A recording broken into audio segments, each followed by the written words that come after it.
When you know how to make this, you can adapt it for whatever season or holiday. Fresh sketchbook. Starting in the middle because the first page is scary. You want a circle that fits nicely on your page. Watercolor paints. We're gonna paint just this outside edge with some brown. You could also dip it, but then you need like a big puddle for a big circle. I do it like this.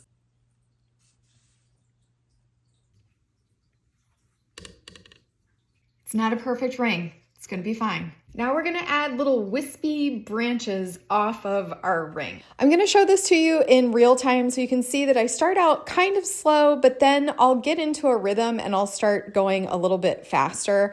I'm gonna speed this up so that we don't have to watch all of it in real time, but you get the idea. I just kind of go around the ring. I am going all in the same direction because that'll make it feel cohesive. And then once I get it filled all the way around, I go back and I fill in some of the empty spaces. I also don't connect all of them to the ring. Some of them are kind of hanging out on their own. It's a wreath. Okay, so now we want to mix up whatever kind of greens or colors we want for the wreath. Mine's going to be for like fall Thanksgiving, so this is what I picked. Using a brush with a nice point on it, we're just going to go around and make very simple leaf shapes. If you want, you can practice this on an extra piece of paper. So I start with just the tip of the brush and then I press down and then lift up on the end. That's gonna make that nice little leaf shape. But I will tell you, it's not that precise. When you're making these all the way around this wreath, they will all be a little bit different. You're not gonna notice when it's all done because they're gonna be layered on top of each other. Again, this is real time so that you can see how slowly I go when I first start.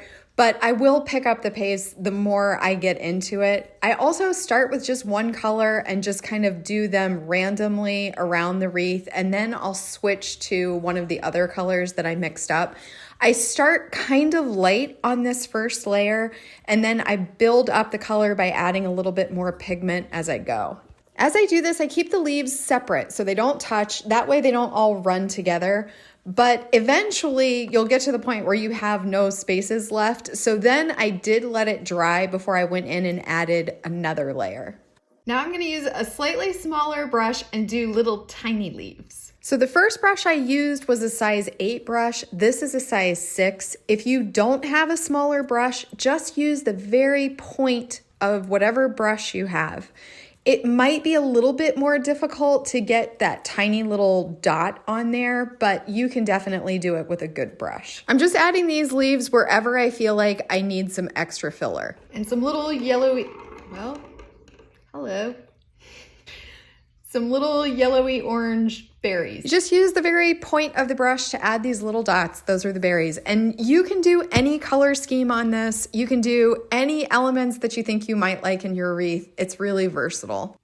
Fall or holiday. Just remember, when in doubt, add more leaves. More leaves will fix it.